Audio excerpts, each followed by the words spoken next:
আগামী বছর থেকে হজযাত্রীরা যাতে কম খরচে হজে যেতে পারেন সেই লক্ষ্যে সরকার কাজ করছে বলে জানিয়েছেন ধর্মমন্ত্রী কাজী শাহ মোফাজ্জল হোসেন কায়কোবাদ।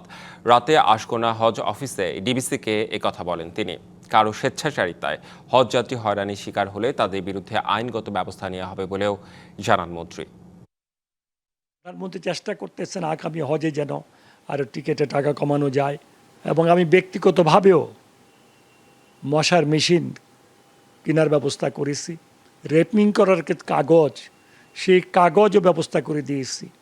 হাজিরা খুব খুশি তাদের রেপিংয়ের ব্যবস্থা দেখে, অবস্থা দেখে। মাননীয় প্রধানমন্ত্রীর পক্ষ থেকে 1,00,000 বোতল পানির ব্যবস্থা করা হয়েছে। হাজি সাহেবরা যখন হাজি ক্যাম্পে ঢুকে যখন পানির বোতলটা পায়, তারা খুশিতে আত্মহারা হয়ে যায়। যেমন এবার হাজিদের টিকিটের টাকা কমিয়েছেন